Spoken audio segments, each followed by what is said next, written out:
And these cabinets are about 10 years old. And he had a question for me too. He was like, hey, how come the top of the cabinet door, you see how it's up there, it's kind of pooch out just ever so slightly.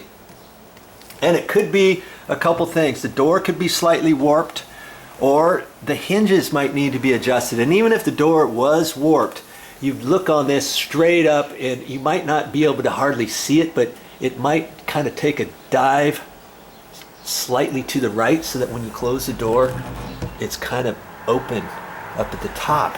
So what you could do is with adjustable hinges, see, like these are concealed hinges. You can undo this screw and you can pull it out this way so that you take the back side of this out this way, so that when you close the door, it won't hit first. Because this is pulled out, it'll let the upper side kind of push in. And see what I would do, and I'm gonna check this out. I'm gonna undo this screw. I'm gonna undo this screw right here. Make sure that this is pulled out this way, all the way. And then I'm gonna look up at the top screw hinge, and I'm gonna loosen that up, and I'm gonna push that one and make sure it's pushed in all the way. You see what I'm saying? So I'm kind of making the door cattywampus, so to speak. So if I push that in all the way, then that will help the top push in a little bit. And if I have this out, it'll help it push in. And then what I can do is, if it's not perfect at that point, I can do the same thing with this one.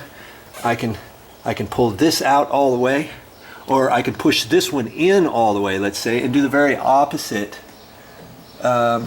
Take that top hinge, because if I want the top of the door out just a little bit, on this one I can loosen the hinge and pull that side out all the way.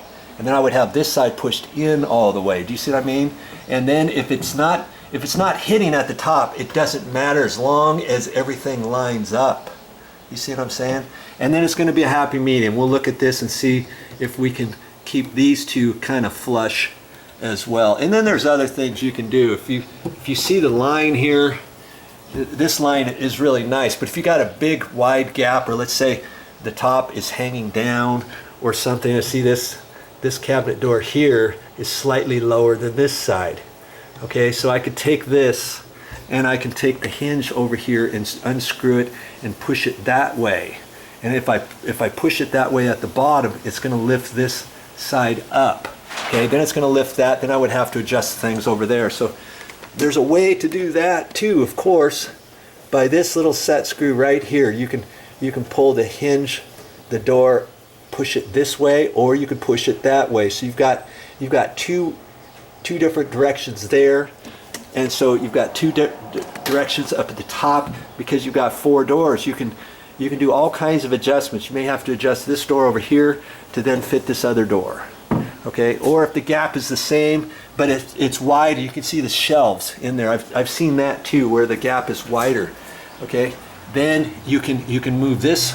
You move this door over, and you can move this door over a little bit, and then create a smaller gap. So there's lots of different things you can do. Check all your gaps. That one looks pretty good.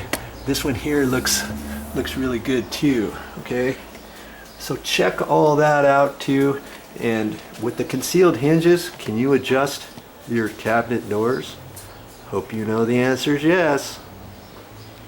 Well, that's all I got for this time, but I'll be back with more videos. I went to Costco and I got there at 6:01. Guess what time they closed? 6 on Sundays. Yes, sir. Really? Yep. Oh my God. I missed out on Costco.